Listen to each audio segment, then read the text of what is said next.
para po sa kaalaman ng lahat, ang ating pong request sa PSA or sa Philippine Statistics Authority kukol sa pangalang Mary Grace Piatos ay ating pong na-receive ang kanilang tugon dito nung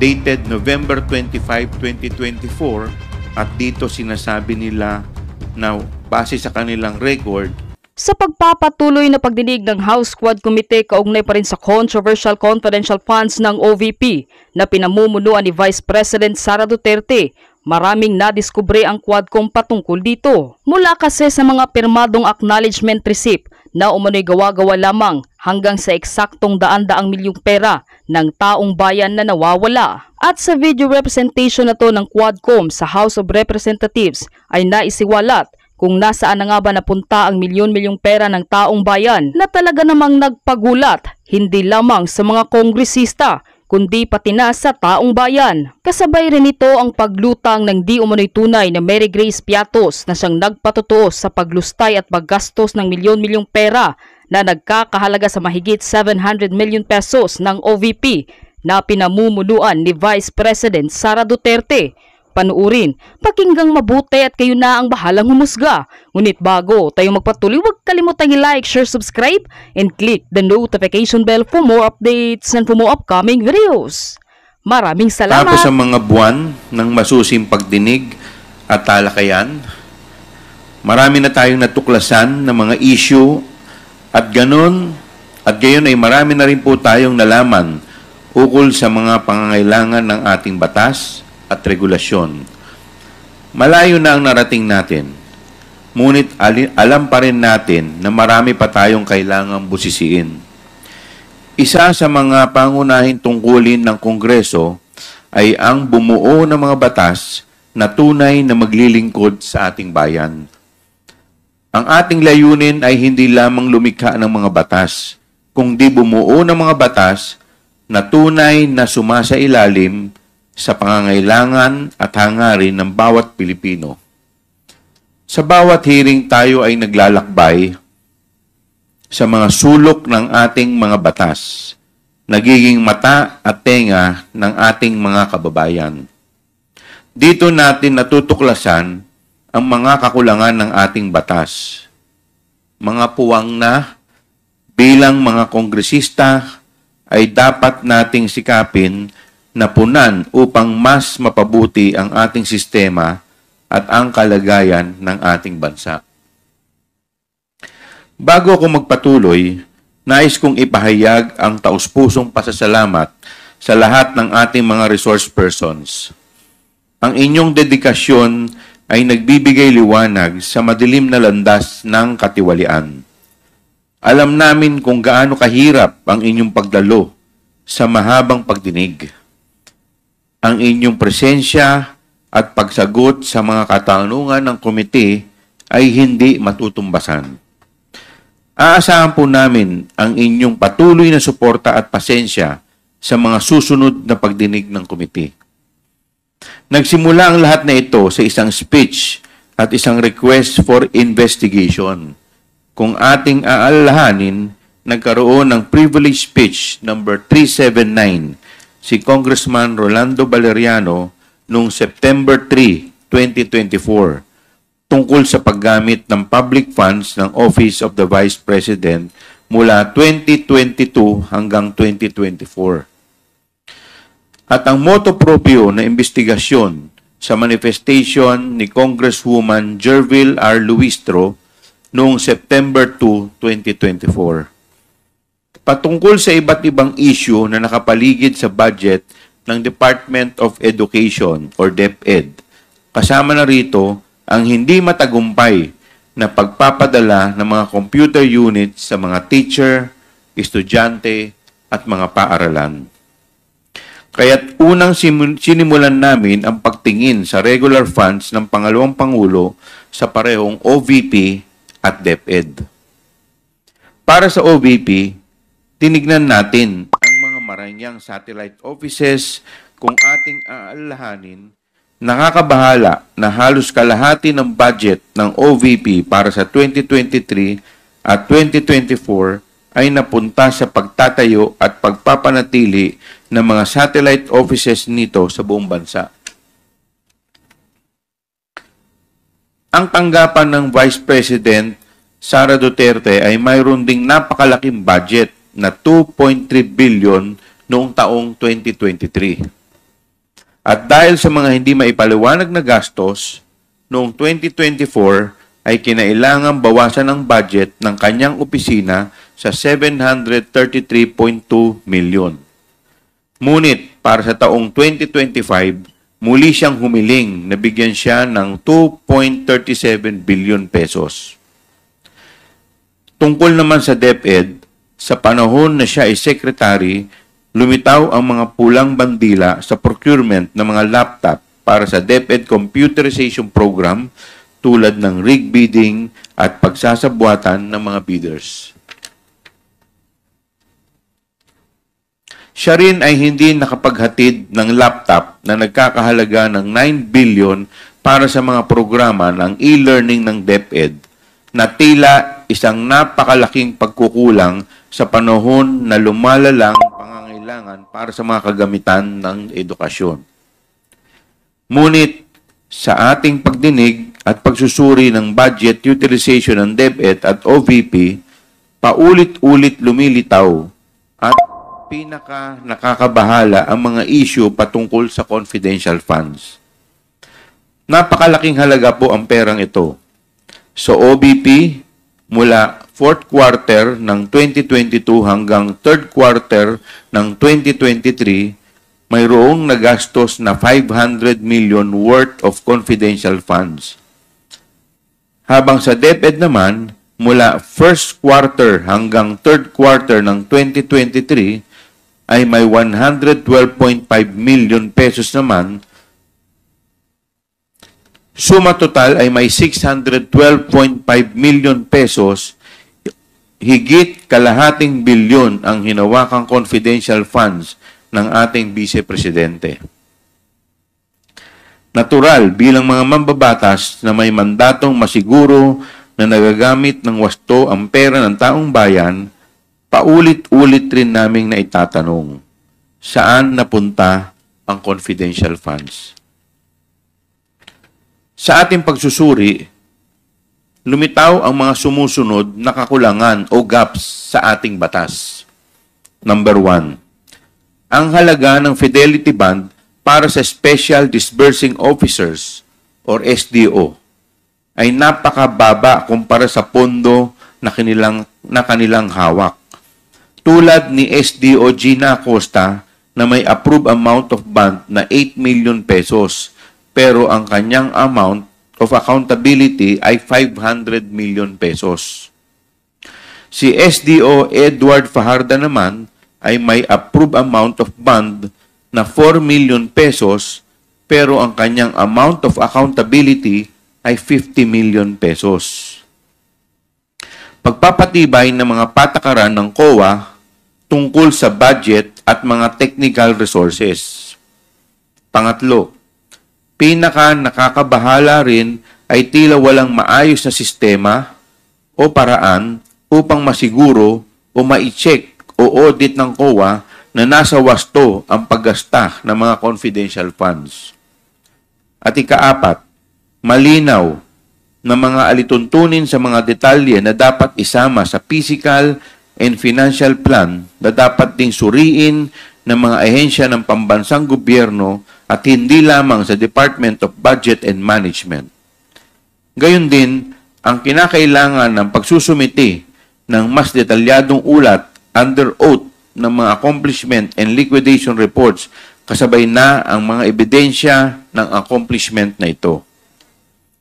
Sa terminong confidential ay tila ginagamit bilang isang panakip upang itago ang katotohanan mula sa atin. Para sa kaalaman ng lahat, ang confidential funds ay hindi discretionary allowance o funds ng isang ahensya. Hindi siya secret funds. Siguro po, panahon na upang harapin natin ang katotohanan na hindi lahat ng mga nahalal o nalalagay sa posisyon sa gobyerno ay pwedeng basta-bastang pagkatiwalaan. Kailangan pa rin ng safeguards pati sa confidential funds sapagkat hindi maiiwasan na may mga nagtatangkang gamitin ang pagka-confidential nito upang itago ang impormasyon at pag-aabuso sa tiwala ng taong bayan. Ginagamit nila ang salitang confidential upang magbigay sa atin ng peking ilusyon na kahit ito'y lihim, ang mga pondo ay ginastos ng tama. Ngunit bakit kailangan pa itong itago sa mga taong tunay na nagpondo nito?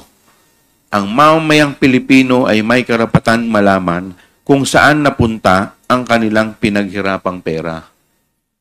Para sa akin, kapag nagamit ng confidential funds para sa kanilang layunin, wala nang dahilan upang hindi maging bukas at maging transparent.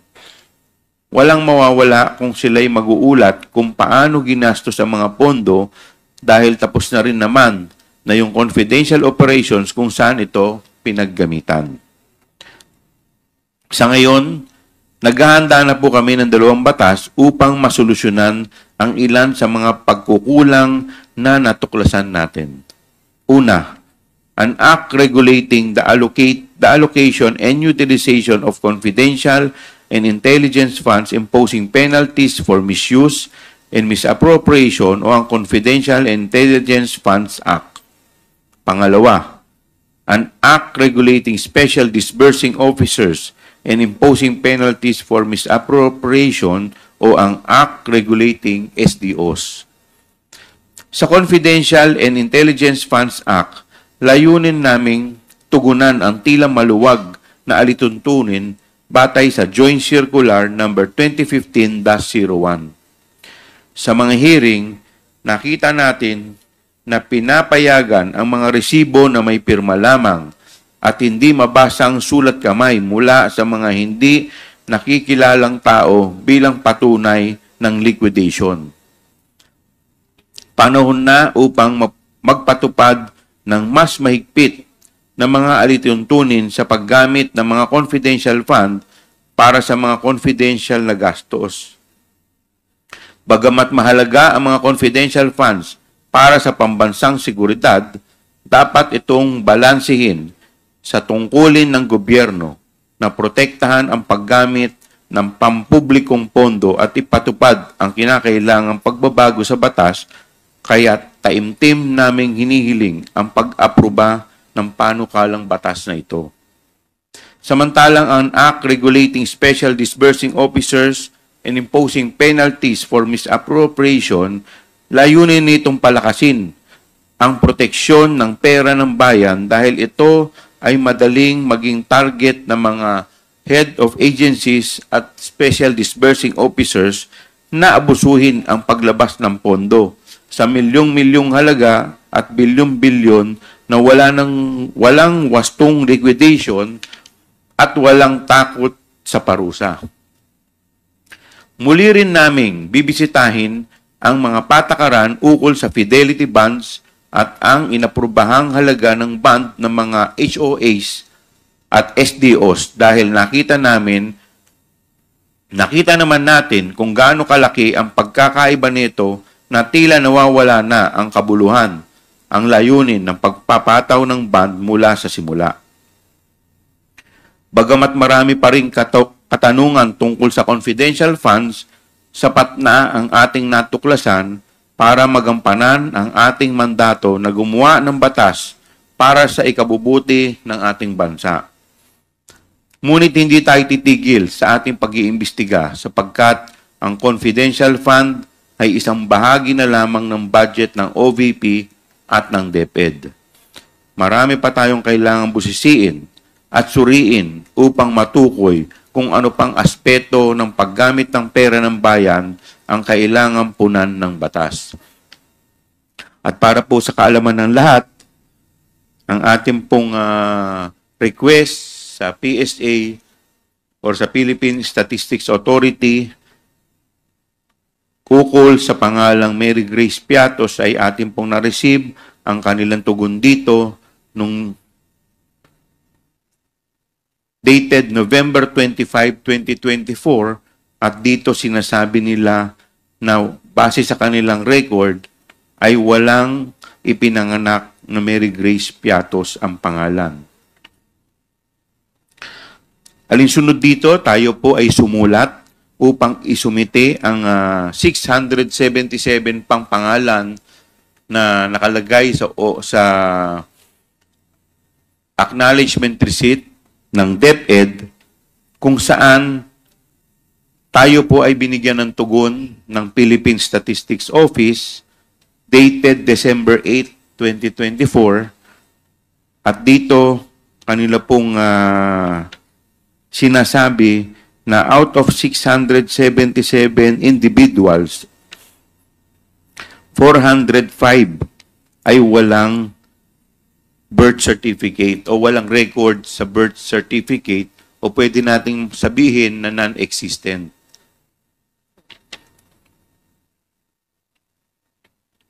So, nandito po ang record.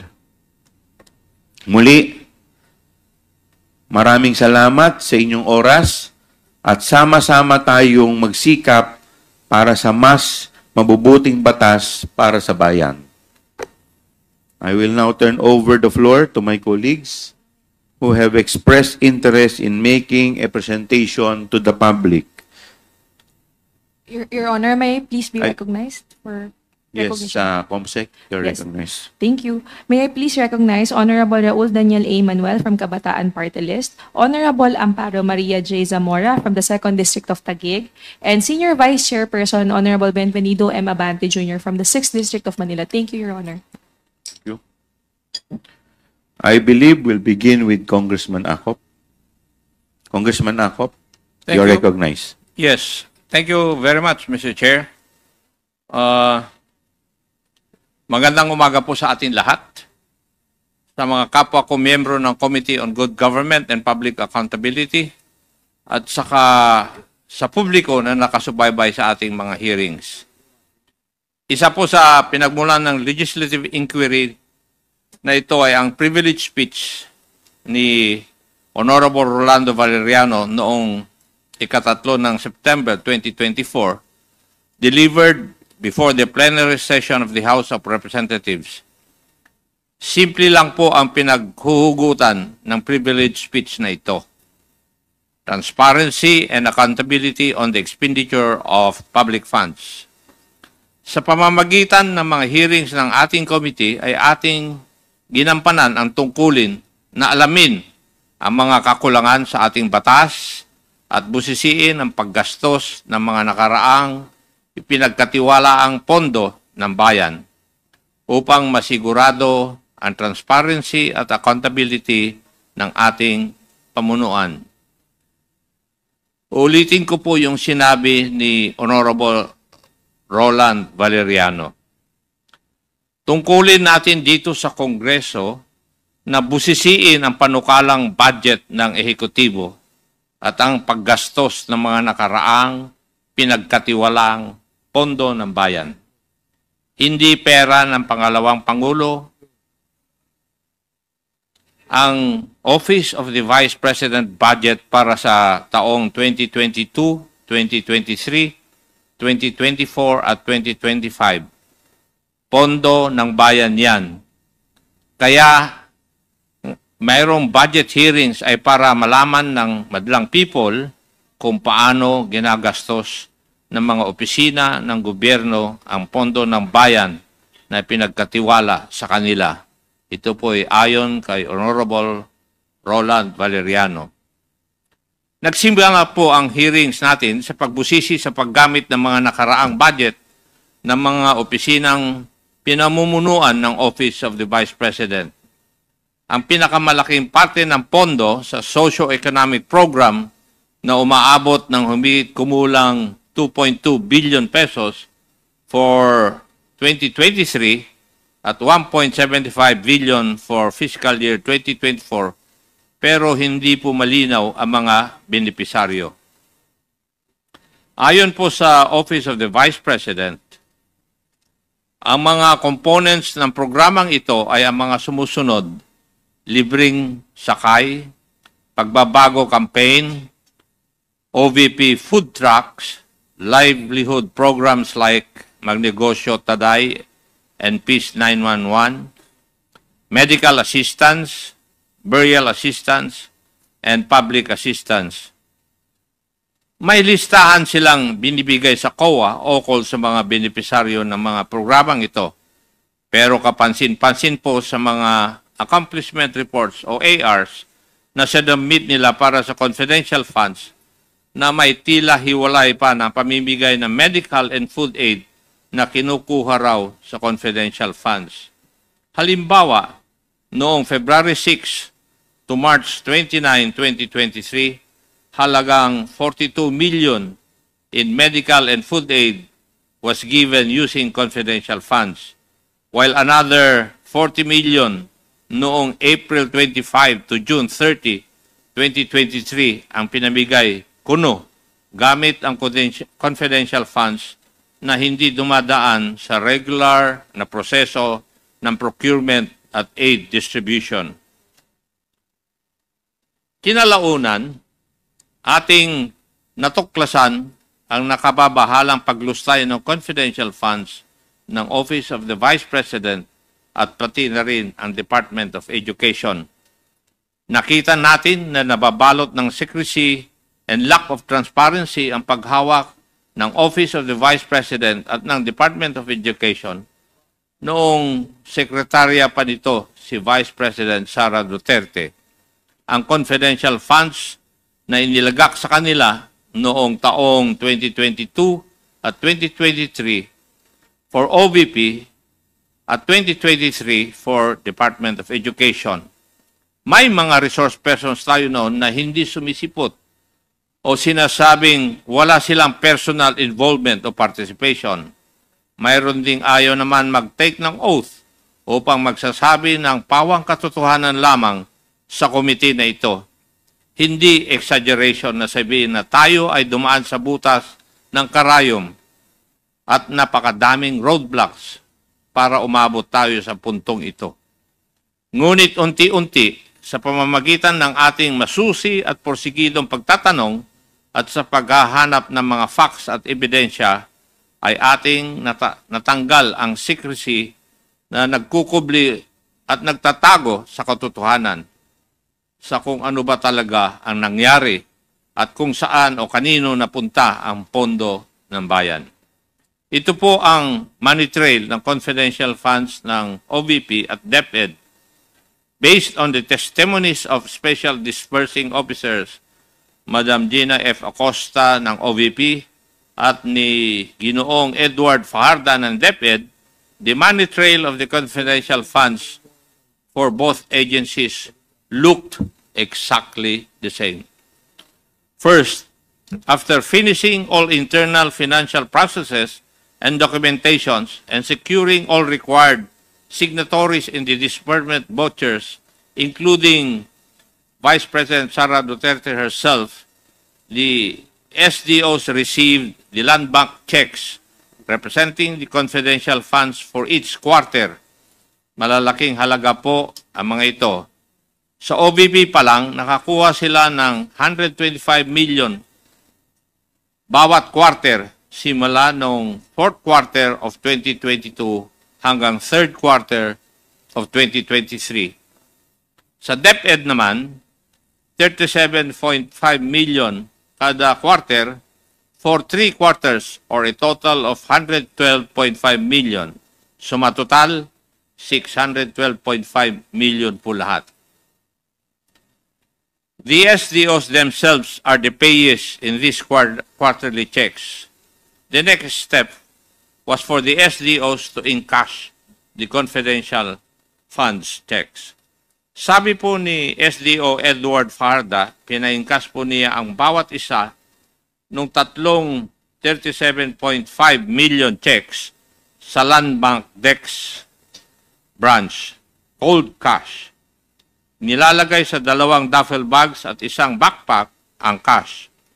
May kasama raw siya noong 3 beses na yon, nakilala niya lamang bilang Alan.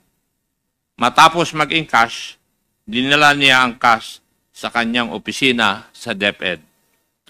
Sabi naman ni SDO Gina Acosta, para sa OVP confidential funds worth 125 million per quarter, pinapaingkas niya ang bawat cheque sa Land Bank Shaw Boulevard branch.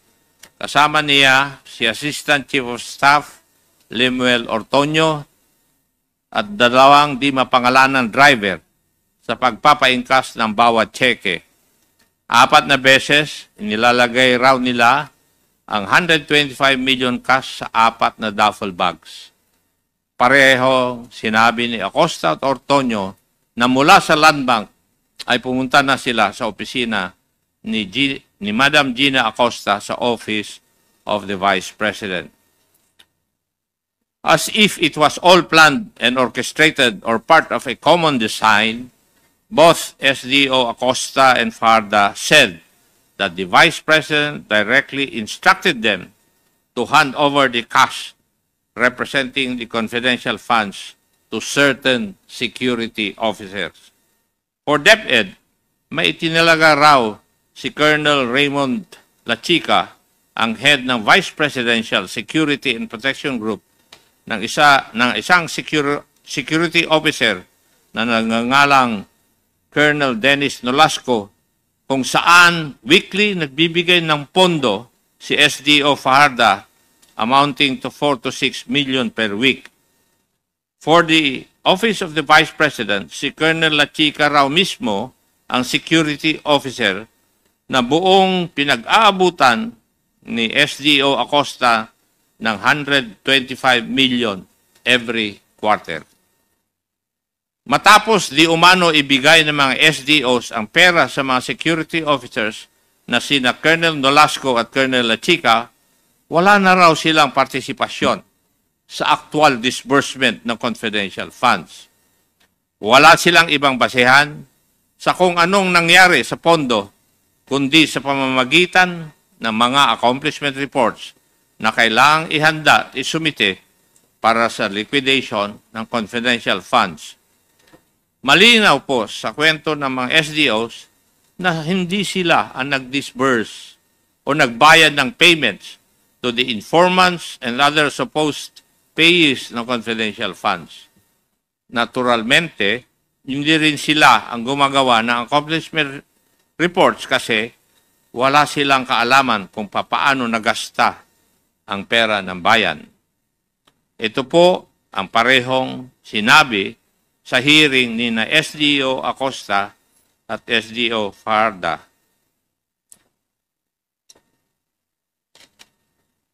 Sabi, wala po akong alam sa pag-implement po ng confidential activities dahil po hindi ko po iyan in line sa aking pinag-aralan. Your Honor, hindi po kasi ako ang expert diyan. Si Colonel Nolasco po, siya po kasi ang gumawa niyan. Ito po yung mga sagot ng ating mga resource persons noong mga hearing.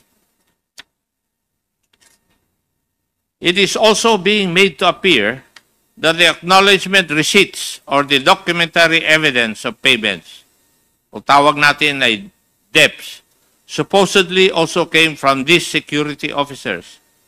Hindi po malinaw para sa akin ang kwento nila kung kailan inaabot sa kanila ng security officers ang acknowledgement receipts. Pero ang malinaw po sa mga AOMs ng COA na hindi sinubmit ang mga acknowledgement receipts kasabay ng kanilang mga liquidation reports. Mukhang parati na lang afterthought ang pag-submit ng acknowledgement receipts sa COA. Ito ay sinubmit kasabay ng mga letter response na pirmado ni Attorney Poa para sa DepEd at para sa OVP ni na Attorney Lopez and Ginoong Ontorio. Sila ang nag-submit ng acknowledgement receipts sa COA. Isa pong obserbasyon sa mga revelations na ito ng mga SDOs at mga ibang opisyal at dating opisyal ng DepEd at OVP, tila ba sinasaya tayong nililito, nililigaw at pinapagulo ang narrative sa kung ano ba talaga ang nangyari sa OVP at DepEd confidential funds. Kung inyong matatandaan, nung una ay sinabi nilang tanging ang mga SDOs lamang ang may kaalaman sa disbursement ng confidential funds. Ngunit nang magpakita na ang mga SDOs sa committee hearings at tinanong sila, wala din daw silang alam sa mga detalye patungkol dito sa mga confidential funds. Lahat po sila ay nagtuturuan. Pero sino nga ba ang pumirma sa mga accomplishment report at certification? Ang mga SDOs at si Vice President Sara Duterte. Kung totoo ang sinabi ni na SDO Acosta at Fajarda, malinaw na ito'y paglabag sa Joint Circular 2015-01 o ang guidelines sa paggamit at pag-audit ng confidential at intelligence funds na tila ginamit lamang sila bilang middlemen o pass-through ng pondo. Nananatiling misteryoso at tago kung saan talaga napunta ang confidential funds. Isang butas sa guidelines na dapat tugunan sa pamamagitan ng batas. Mula sa Davao City na lumaki noong siya ay mayor hanggang sa mas malalaking pondo ng mapasakamay niya bilang Vice President at DepEd Secretary, nakakapagtaka rin ang obsession ni Vice President Sara sa confidential funds. Marahil ito'y dahil sa kalakip ng opacity at antas ng secrecy sa pag-disburse ng mga confidential funds na tila nagiging daan upang ito'y abusuhin ng walang accountability. At pagbaliwala sa mga alituntuning ito ay isang paglapastangan sa tiwala ng publiko at sa prinsipyo ng pananagutan na dapat sinusunod ng bawat institusyon ng pamahalaan, lalong-lalo na sa opisina ng pangalawang Pangulo. Let me remind the public of what is at stake here. It would constitute graft and corruption if public funds are misused or misappropriated, or worse, if funds are diverted to personal use or benefit. And given the amount we are talking about here, this may be under the crime of plunder. We leave it to the investigative bodies of the government to investigate the crimes committed here. Meanwhile, our task now is to legislate measures that will leave no room for pilferage of public funds. Maraming salamat po. Thank you, Mr. Chair. Thank you, Congressman Acop. Next, the Chair would like to recognize the Honorable Rog Gutierrez. Thank you, Mr. Chair. Magandang umaga po sa ating lahat. Just taking off from where Congressman Acop started. But before that, I would like to start by saying that this has been one of the most fruitful committee hearings that I've had the pleasure in joining. Throughout the course of 7 hearings, we have brought detail to some long-held suspicions, the confidential funds of the OVP and DepEd that had been abused or malversed or maybe even taken. By abused, I mean that the relevant officers of the OVP and the DepEd took advantage of gaps in and in fact violated Joint Circular 2015-001. Mahirap po na problema ito. Pera po ng taong bayan ang pinag-uusapan dito, and unless we are aware of these gaps and violations, the legal regime cannot and will not change for the better. Today, I'd like to go through some of these violations as mentioned by Congressman Acop. The SDO has the sole mandate to disburse the CF, the confidential funds, and to prepare and submit the liquidation reports of cash advances with the relevant supporting documentation as prescribed under the Joint Circular. Siya lamang. On the other hand, a security officer is a personnel who has been officially designated as such to have access to security information. Klaro po ang kani-kanilang mga responsibilidad. Ang SDO po ang sa disbursement o ang sa pagbibigay ng pera. Ang SO naman, yung security officer naman, ay binibigyan lamang ng access sa impormasyon. To elaborate and para po sa kaalaman ng lahat, under the Joint Circular, the SDO is personally tasked with the disbursement and liquidation of confidential funds. Ang SDO ang tagabigay ng pera, siya lang under the Joint Circular. Natural lang po ito dahil ang SDO ang isa sa mga accountable officers or those public officers personally accountable when something goes wrong with respect to the utilization or disbursement of these confidential funds. And this is precisely the reason why kinakailangan may fidelity bond ang SDO.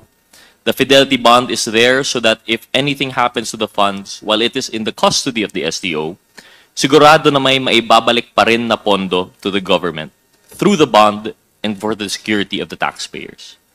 Yung head of agency is also personally tasked to oversee the agency-wide use and disposition of confidential funds. Siya rin ang nag-a-appoint ng SDO. Because of the functions that burden the head of agency is also an accountable officer.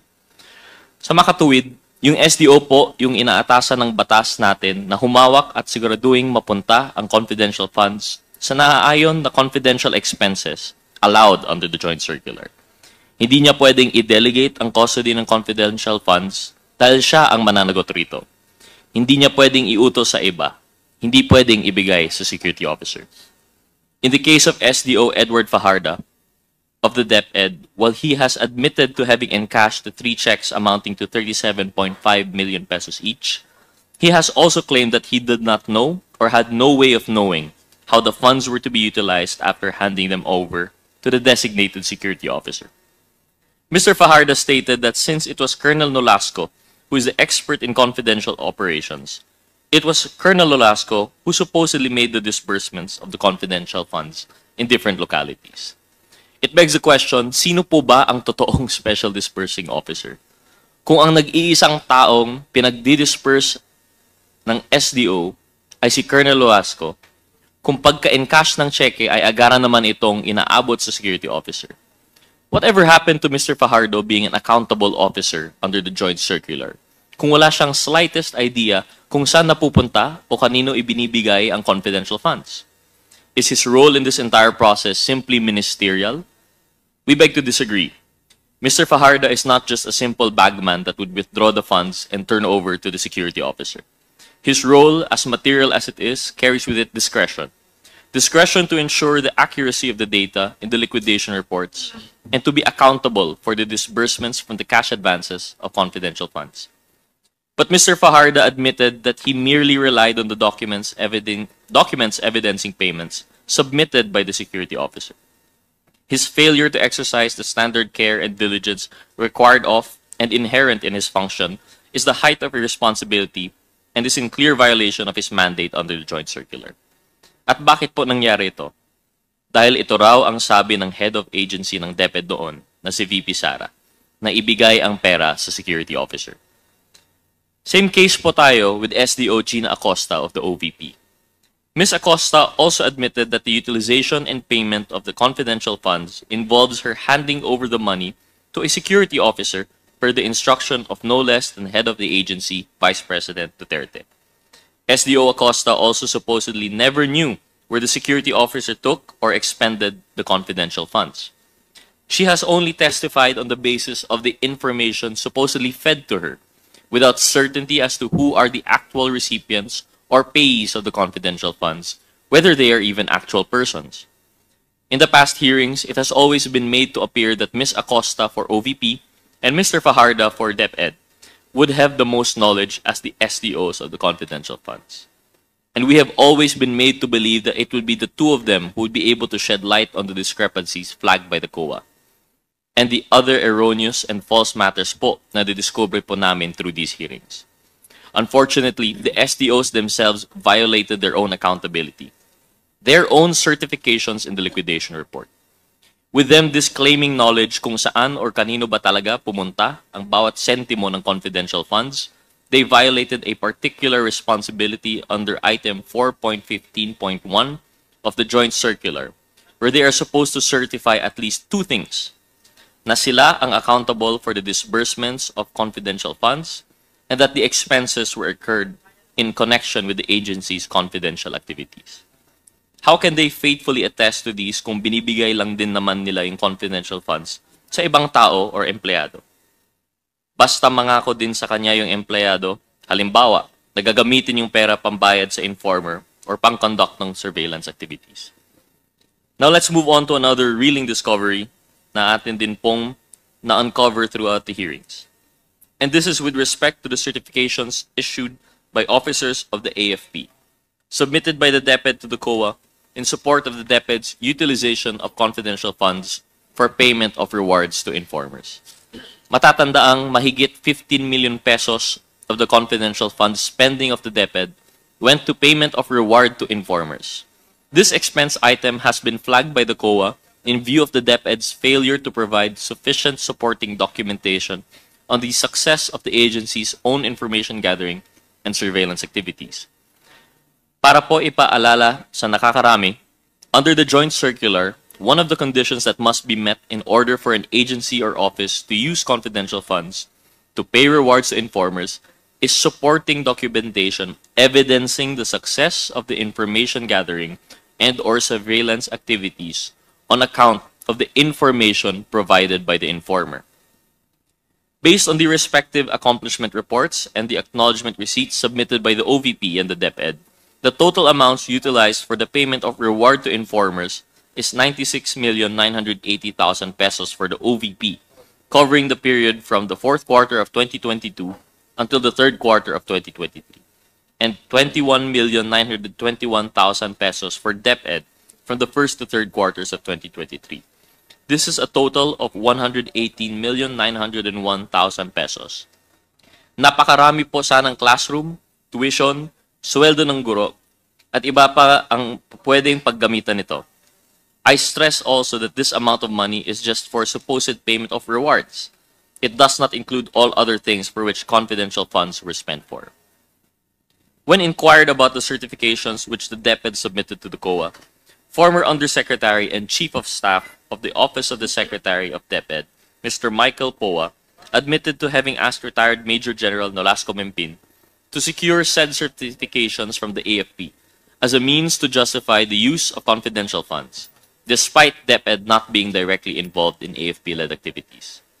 This was confirmed by former Education Undersecretary Major General Mempin, who stated on record that the DepEd has not released any single centavo to the conduct of youth leadership summits. The AFP officers themselves admitted that they did not receive any funding from the DepEd. The summits were actually funded by the budget of the Philippine Army and from funds of participating local government units, as confirmed by Colonel Boransing. Lieutenant Colonel Panopio also supported Colonel Boransing's statements that they were not aware that certifications issued by them would be used to justify the DepEd's confidential fund spending for informants. We eventually came to know that these certifications issued by Army Civil Military Operations Staff Officers Colonel Boransing, Lieutenant Colonel Sangdaan Jr., and Colonel Magtanggol Panopio for the youth leadership summits and information education campaigns in 2023 only showed that the fact that these events were successfully conducted at the different barangays in their areas of responsibility. This is yet another clear derogation of the joint circular. DepEd misleadingly made it appear that the agency used confidential funds for youth training programs, when in truth it was the AFP and the LGUs which actually shouldered the expenses from their respective confidential fund allocations. There was never any correlation between DepEd's supposed surveillance or information gathering activities with the AFP's successful conduct of its summits and campaigns in partnership with the LGUs. The DepEd took advantage of the AFP, rode in the coattails of the AFP, and misled the AFP into issuing certifications for a project that is not the DepEd's to begin with. And who could forget the many anomalies we were able to uncover with respect to the acknowledgement receipts or documents evidencing payment submitted by the DepEd and the OVP to the COA. With the select few that we were able to highlight throughout the hearings, ay marami po talagang lumutang na discrepancies na ni dapat ipasawalang bahala. We were able to trace the disbursements by counter-checking the dates indicated in the ARs, and we came to know through this hearing that DepEd SDO was able to complete a job that we believe is humanly impossible. An examination of the acknowledgement receipts submitted by the DepEd for the first quarter of 2023 revealed that Mr. Fajarda made disbursements for 38 consecutive days, and for 35 out of those 38 days, payouts were made to at least 10 to 26 people per day and for various purposes. For example, reward payment, incentives, supplies, rentals, traveling expenses, etc. This is something that could not be easily missed because the acknowledgement receipts, at least for the DepEd, have fields where the payees indicate the date they received the payment and their own addresses or location. We will recall that on February 21, 2023, or the very next day after SDO Fajarda encashed a 37.5 million peso check with the Land Bank, the SDO made 7 disbursements already in 7 different locations, as evidenced by the acknowledgement receipts recorded for that date. Hindi kapani-paniwala for one person designated as the SDO to have made disbursements in Malolos, Bulacan, Danao, Cebu, San Francisco, Agusan del Sur, Makati City, Negros Occidental, Negros Oriental, and Davao City all in one day. Worse, we found other examples of DepEd acknowledgement receipts of the same date but varied widely in terms of the localities where the payments were made. Plotting these on the Philippine map, within a single day on March 15, 2023, there were 26 disbursements which were made across 24 localities from Batanes to Davao del Sur, with total confidential expenses amounting to 1,870,000 pesos. On the 9th of March 2023, the DepEd, supposedly through its SDO, was able to make 20 disbursements over 18 localities all over the Philippines, with disbursements of confidential funds amounting to more than 1,400,000 pesos. And lastly, on February 25, 2023, there were 21 disbursements across 18 localities all over the country amounting to almost 1,400,000 pesos. All 3 examples reinforce our point that no amount of imagination can make us believe that these disbursements were made to these people at these locations and at these dates. It is physically impossible. Even assuming that the DepEd has its satellite offices and field personnel all over the country, we should always go back to the joint circular as our Bible. The function of disbursing and of being accountable for the cash advances of the confidential funds is lodged with the SDO and the SDO alone. Delegating this function to any other officer or employee would run counter to the express guidelines of the joint circular and the safeguards that it entails. Unsurprisingly, the same discrepancies have been observed in the OVP acknowledgement receipts, particularly for the payouts and disbursements for the 4th quarter of 2022. For everyone's recollection, this period refers to the 11 days when the OVP was able to use up 125 million pesos worth of confidential funds. And markedly, there were at least 3 days out of those 11 days that the payouts reached 100 recipients.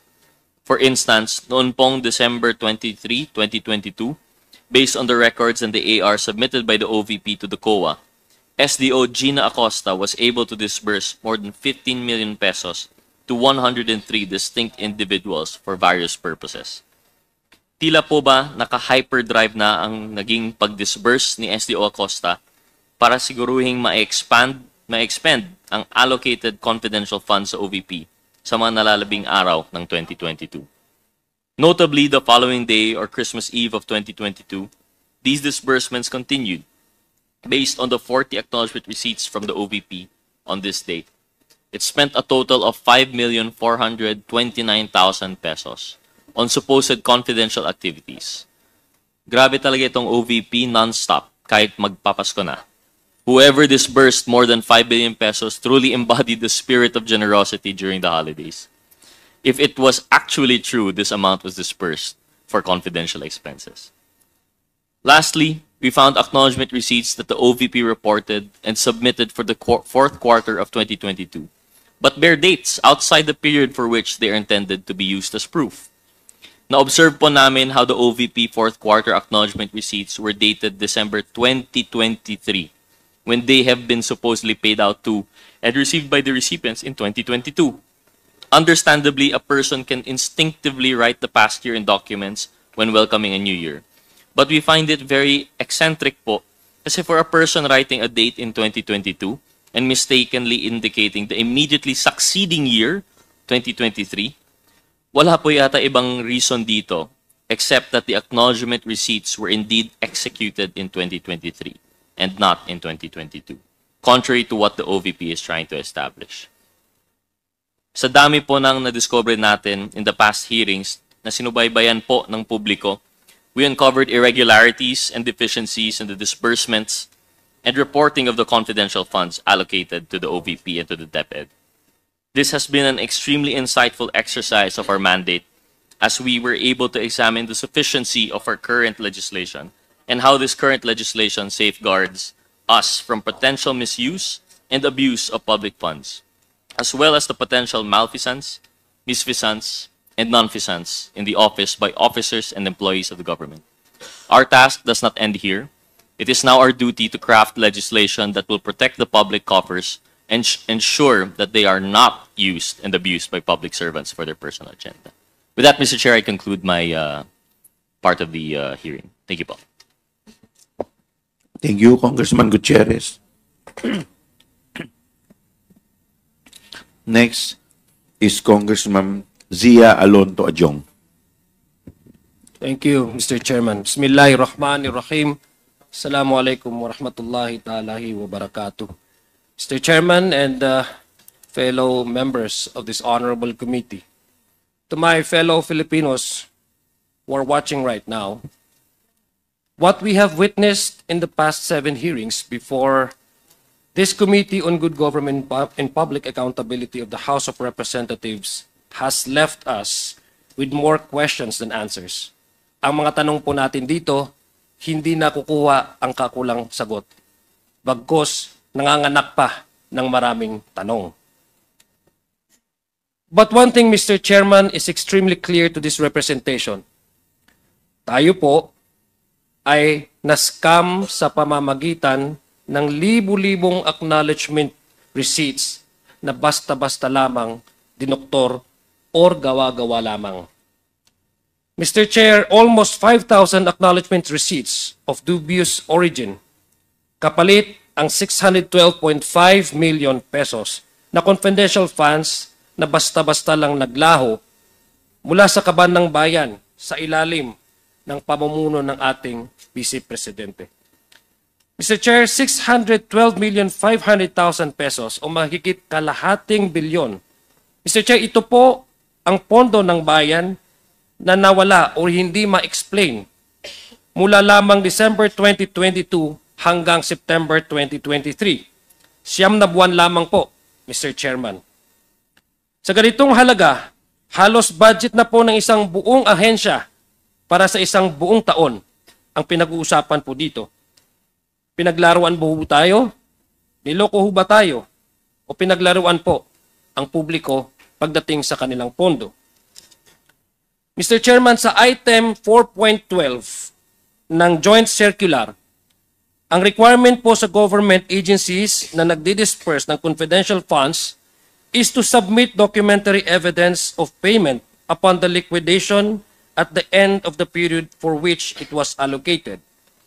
These documents, Mr. Chairman, are to be submitted to the Intelligence and Confidential Fund Audit Unit of the Commission of Audit, who shall then audit these documents. In fact, upon the submission of the liquidation report to ICFAO, a certification signed by the head of agency and its Special Disbursement Officer, or SDO, stating that the expenses were incurred in connection with the agency's confidential expenses and activities with supporting documents and documentary evidence of payment is needed, Mr. Chairman. As the name suggests, ebidensya, is supposed to prove a fact that the confidential funds were utilized for confidential expenses. Ang hindi dapat basta-basta lang ibinubulsa at hindi dapat lang, Mr. Chairman, dapat lang binubulsa o napupunta lang sa kung ano-anong gastusin. Mr. Chair, from among these documents, this committee discovered that the confidential funds, which should be utilized by civilian agencies for security and surveillance activities, was just handed over to 2 members of the Vice President's security team upon the instruction of the VP herself. Sinabi po ito ng kanyang Special Disbursement Officers na si Ms. Gina Acosta at Mr. Fajarda. Those funds, Mr. Chair, were never to be seen again. And according to the SDOs, these same 2 members of our security group supposedly just provided them with the acknowledgement receipts to be submitted to COA. Ibig sabihin po nito, Mr. Chair, para po mag-comply sa requirement na nag-submit ng documentary evidence of payment, ang binigay ng OVP at DepEd ay acknowledgement receipts lamang. But in the course of investigating the OVP and DepEd submissions to the COA, these acknowledgement receipts, which were supposedly submitted to prove that it actually utilized confidential funds for the purpose stated in its fiscal and financial plan, Mr. Chair, we uncovered a number of anomalies. Sabi ko nga po, ang tanong, nanganganak ng mas maraming tanong. Mukhang ang mga supposed evidence or proof of the use of these confidential funds ay bogus or gawa-gawa lamang. Fake no, ang tawag po sa English. These discoveries led us to the conclusion that something was really amiss, Mr. Chair. May mali na ang pagkakamali na ito ay humahantong po, Mr. Chairman, sa katiwalian. Under Joint Circular 2015-001, it states that confidential funds must be utilized during the period of the particular project. This was confirmed by a resource person, Attorney Guimora, who said during the November 20, 2024 hearing before this committee that she agreed that in relation to the submitted acknowledgement receipts for OVP's confidential funds in December 2022, these do not conform with the period that was covered by the confidential funds. Ito po yung kasagutan niya nung tinanong po siya ng ating kasamahan po dito, si Congressman Jill Bungalon. In the submitted acknowledgement receipts of the OVP to the COA, which as previously mentioned, it was supposedly a proof of its utilization of confidential funds from December 21 to December 31, 2022. And yet, we found numerous receipts which were dated outside of the period. Ibig sabihin, may mga resibuta po tayo dyan na hindi po within the prescribed o tinalagang dates kung saan nagkaroon po ng utilization ng confidential funds. Mr. Chairman, yung confidential funds na dinisburse po ng December 21 to December 31 of 2022 ay mayroon din pong resibo tayong natanggap na dated, na bago pa man ito, Mr. Chair, may mga acknowledgement receipts po tayo na natanggap na ito ay ginasta bago pa man ng December 21, 2022 at mga ibang acknowledgement receipts na nagasta ng December 2023. Ang tanong ko po, Mr. Chairman, sa atin, paano naman ito mangyayari, Mr. Chair? Hindi rin po pwedeng sabihin na para sa ibang confidential funds ito na napasama lang. Because neither the OVP nor the Department of Education had any confidential funds prior to 21 December 2023, nor for December 2023. Wala naman po na confidential funds na binibigay or accordingly gagamitin or gagastahin nung prior, bago nag-December 21, 2023, at wala naman pong confidential funds na allotted for December of 2023. What are shown on the screen, Mr. Chair, are not just the only ones we found, as based on our examination of the acknowledgement receipts. We also found, Mr. Chair, that more than 150 acknowledgement receipts representing payments which amounted to more than 24 million pesos. Mahirap pong paniwalaan, Mr. Chair, na typographical errors ito o nagkamali lang po sa PEDSA. Masyado naman pong marami siguro itong mga typographical errors na ito because it amounts to 150 acknowledgement receipts. Further, in my experience, Mr. Chair, lahat naman ho tayo nagkakamali. Human error ang tawag po natin. Human error as to the writing of the dates would typically be that of the previous year and not of the succeeding year. Ibig sabihin, Mr. Chair, lahat naman ho tayo nagkakamali, lalo lang na pag mga bagong taon. Minsan, hindi pa ho natin masyadong yung acclimatize tayo doon sa pumasok na taon. Ang minsan na susulat po natin ay yung mga nakaraang taon. Hindi po yung preceding year. Na-experience po natin yan as a human error.